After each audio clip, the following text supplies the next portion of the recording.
কিছু মানুষ বলছে এই পৃথিবীটা ইসলাম মোতাবেক এটা একটা পরীক্ষা কেন্দ্র, আর সমস্ত পরীক্ষায় সকল পরীক্ষার্থীকে সমান সুযোগ দিতে হয়, সমান সুযোগ সুবিধা পেতে হয়। কাউকে যদি বেশি দেওয়া হয়, যেমন পরীক্ষা নিয়ন্ত্রক যদি কোনো একজন বিশেষ পরীক্ষার্থীকে নকল সাপ্লাই দেয়, তাকে সময় বেশি দেয়, কানে কানে কিছু বলে দেয়, কিংবা আত্মীয় বলে স্বজনপ্রীতি দেখায়, এরকম কিছু যদি ঘটে সেটাকে পরীক্ষা বলা হবে না। সে পরীক্ষায় কোনো লেজিটিমেসি নেই। বোঝা গেল? তো এই পৃথিবীটা হচ্ছে পরীক্ষা কেন্দ্র। আর দুনিয়া মাজরাতুল আখিরা, সূরা মুলকের 2 নম্বর আয়াতে আছে, আল্লাযী খালাকাল মাউতা ওয়াল হায়াতা লিয়াবলুয়াকুম আইয়ুকুম আহসানু আমালা। আল্লাযী খালাকাল মাউতা ওয়াল হায়াতা, যিনি জীবন এবং মৃত্যু সৃষ্টি করেছেন, মৃত্যু দিয়েছেন কেন? লিয়াবলুয়াকুম আইয়ুকুম আহসানু আমালা, যাতে করে তিনি তোমাদেরকে পরীক্ষা করতে পারেন তোমাদের মধ্যে কার আমল বেশি, কে আমলে উত্তম। অর্থাৎ আমাদেরকে যে সময় দিয়েছেন, সুযোগ দিয়েছেন, একটা হায়াত দিয়েছেন, এটা দিয়েছেন কেন? পরীক্ষার জন্য। আমরা কে বেশি আমল করি, এটা একটা পরীক্ষা কেন্দ্র। কিন্তু এই পরীক্ষা কেন্দ্রে বরাবরই নাই।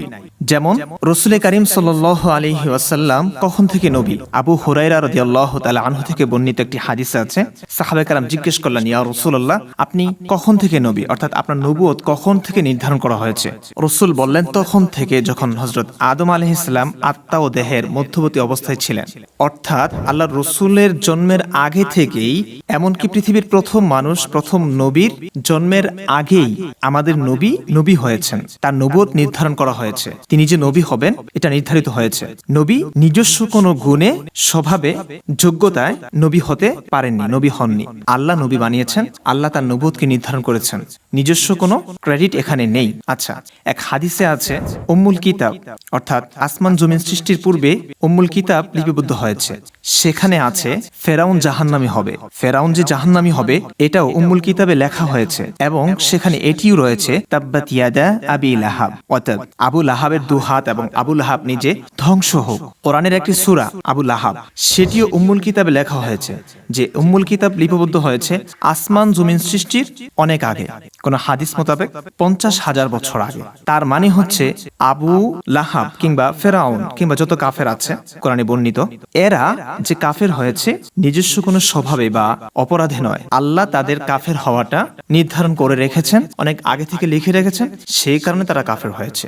হাদিসে আছে, রাসূল কারীম সাল্লাল্লাহু আলাইহি ওয়াসাল্লাম যখন ছোট্ট ছিলেন, শিশুদের সঙ্গে খেলাধুলায় লিপ্ত ছিলেন, খেলাধুলা করতেন কিংবা খেলা দেখতেন, তখন একবার ঘটলো কি, জিবরাইল আলাইহিস সালাম এসে রাসূল কারীম সাল্লাল্লাহু আলাইহি ওয়াসাল্লামের বক্ষ মোবারক চিরে ফেলেছেন, চিরে হৃৎপিণ্ড বের করেছেন। সেখান থেকে রক্তপিণ্ড বের করে বলেছেন, এটি শয়তানের অংশ, এটি শয়তানের অংশ। এরপর হৃৎপিণ্ডটি স্বর্ণের পেয়ালায় জমজমের পানি দ্বারা ধৌত করে আবার যথাস্থানে সেটা বসিয়ে দিয়েছেন, তারপরে সিলাই করে দিয়েছেন। খেলাধুলার সাথীরা মা আমেনাকে খবর দিল, মুহাম্মদকে তো মেরে ফেলা হয়েছে, হত্যা করা হয়েছে। দৌড়ে তারা আসলো, তখন দেখলো মুহাম্মদ সাল্লাল্লাহু আলাইহি ওয়াসাল্লাম, শিশু মুহাম্মদ ভীত সন্ত্রস্ত হয়ে আছে।